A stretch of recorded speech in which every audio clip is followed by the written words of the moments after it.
Olá, nós estamos no 24º Encontro de Atividades Científicas promovida pela Unopar para apresentar a última parte do minicurso Seminário Acadêmico, Conceitos, Elementos Composicionais e Orientações Práticas. Bom, o minicurso foi ministrado por mim, Vanessa, e também pela professora doutora Elisa Nantes. O minicurso Seminário Acadêmico ele foi dividido em 3 partes. No primeiro vídeo, nós conhecemos os conceitos pertinentes a esse hipergênero seminário acadêmico. No segundo vídeo, nós assistimos a alguns elementos composicionais presentes, então, no seminário acadêmico. E agora, neste vídeo, nós vamos tratar de algumas orientações práticas de recursos audiovisuais, então, para a produção de bons slides e um bom seminário acadêmico, tá? Bom, o que são recursos audiovisuais? São recursos, elementos, itens que podem contribuir aí para uma boa apresentação de um seminário, tá? Eles colaboram para tornar a apresentação mais atraente, clara e objetiva. Eles vão desde cartazes, folders, folhetos, até mesmo apresentação de slides, que pode ser feito e projetado por meio de equipamentos multimídia, né? Sendo bastante recorrente esse uso em apresentações em contextos escolares, universitários ou não, né? Segundo o Câmara e Muraro, os recursos audiovisuais vão desde simples desenhos até sofisticados programas e equipamentos multimídias, que têm então por finalidade tornar a comunicação mais clara e precisa, de modo então a atrair a atenção das pessoas que estão assistindo por meio de uma apresentação mais dinâmica e atrativa. Além disso, o Polito afirma que é necessário tomar cuidado com esses recursos audiovisuais, que eles são excelentes elementos que colaboram para uma boa apresentação do seminário. No entanto, se ele for utilizado de maneira adequada, ele pode comprometer a qualidade, inadequada, pode comprometer a qualidade dessa apresentação, né? Ele fala ainda assim, ó, para se ter uma ideia da importância desses recursos audiovisuais, basta dizer que se apresentarmos uma mensagem apenas oralmente, depois de 3 dias os ouvintes irão se lembrar acerca apenas de 10% do que lhe foi transmitido.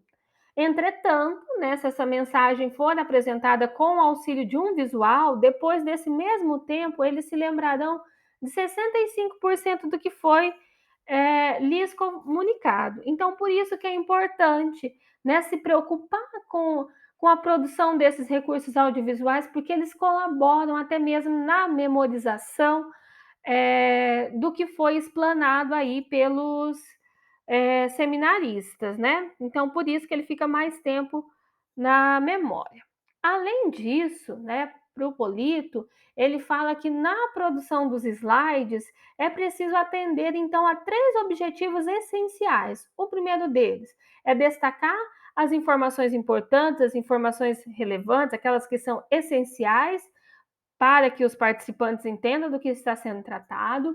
Facilitar, então, o acompanhamento do raciocínio, porque permite, então, a apresentação de uma sequência lógica, de um raciocínio organizado, planejado e sistematizado sobre o assunto a ser tratado, e também colabora, então, para a lembrança do assunto por um tempo mais prolongado, então. E aqui eu trago para vocês, né, a partir do trabalho do Polito, 10 regras básicas, então, para a gente produzir um bom visual, tá? Que diz respeito aí à produção de slides, né? Seja por meio do PowerPoint, seja por meio do Google Apresentações, seja por meio do Prezi, enfim. Bom, primeiramente, eu preciso colocar um bom título na minha apresentação. Um bom título, ele deve ser simples, de poucas palavras, geralmente sintetiza todo o assunto a ser trabalhado, né? E ele é sempre colocado na parte superior do visual, né? De uma letra maior, destacado, de maneira que possa aí chamar a atenção dos participantes. Além do título, eu preciso também, em alguns momentos, fazer legendas, dependendo do que eu estou apresentando, né? Colunas coloridas e linhas horizontais serão apenas colunas coloridas e linhas horizontais se não forem identificadas por legendas. Então, eu preciso sempre, ao produzir um gráfico, seja ele de barra, de pizza ou qualquer outro, eu preciso ter uma legenda, então, que os explique, de modo, então, facilitar a compreensão das pessoas que estão acompanhando a apresentação. Também é necessário facilitar a visualização da legenda arredondando os números, de forma a torná-los mais interessantes e eficazes durante a leitura, tá? O terceiro item é escrever com letras legíveis, né? Recomenda-se Arial ou Times ou alguma outra letra que seja de fácil compreensão, né? Escolha letras grandes, com tamanho suficiente para serem lidas por todas as pessoas da sala, tá? Quando diz respeito à produção de slides, o recomendado é que o mínimo da fonte seja 18. No entanto, né, se houver possibilidade aí de produzir slides com letras um pouquinho maior, é melhor, que facilita então a visualização, tá? Além disso, nós precisamos limitar a quantidade do tamanho das letras, né? Você conseguirá uma melhor uniformidade se usar no máximo 3 tamanhos de letras por visual, né? Igual eu tenho aqui na imagem como exemplo. Eu coloquei o meu título, uma letra maior, e depois, então, eu escolhi a fonte 18 ali para citar, né? Para uniformidade, utilizar 3 tamanhos diferentes, né? E ali embaixo o por visual para ilustrar, então. Tá? Não utilizar muitas letras diferentes, porque pode confundir a pessoa que está acompanhando a apresentação. 5. Componha frases curtas, né? Cada frase, então, precisa representar a essência de uma ideia completa, né? Representar a ideia de um conceito, é, de um tópico, né? Com o menor número de palavras possíveis. De maneira geral, 6 ou 7 palavras são suficientes, né? Conforme ali no exemplo que eu coloquei, tá? Além disso, a gente precisa utilizar poucas linhas. Como ideia de grandeza, se o visual for bem elaborado no sentido horizontal, vamos assim dizer, é necessário então que utilize 6 ou 7 linhas para sintetizar um conceito, um tópico, uma frase ou alguma citação, enfim.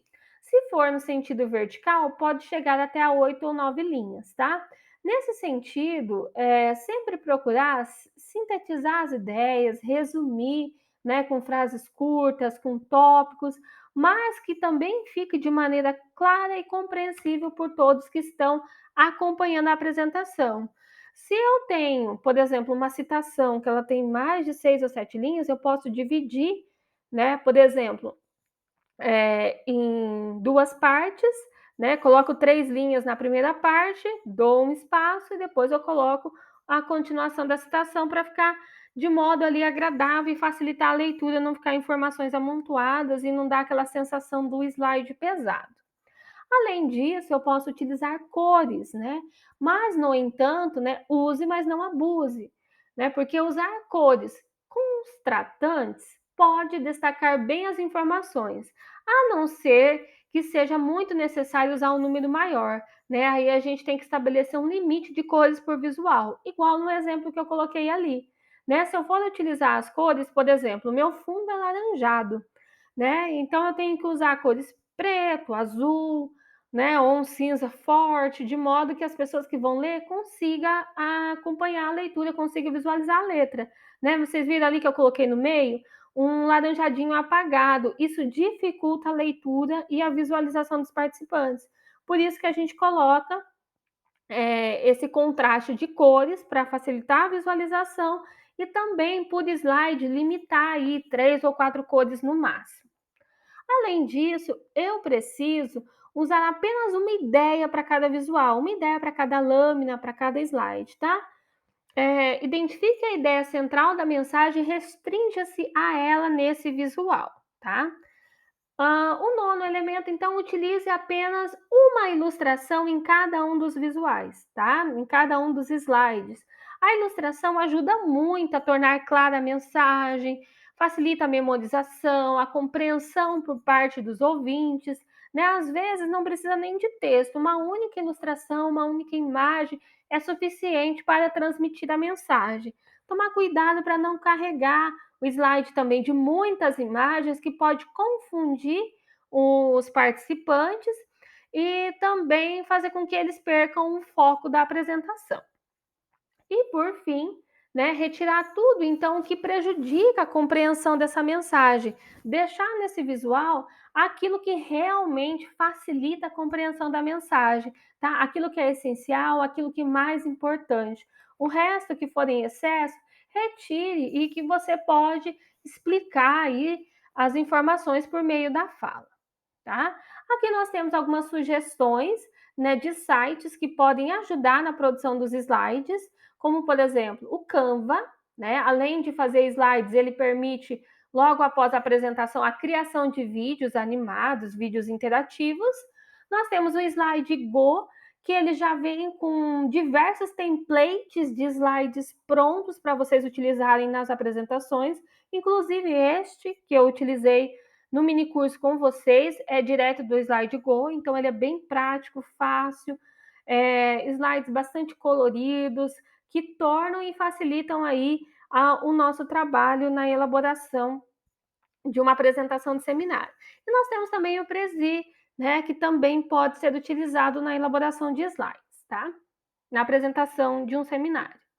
Para finalizar, gostaria de dizer que tão importante o que você fala é o jeito que como você diz.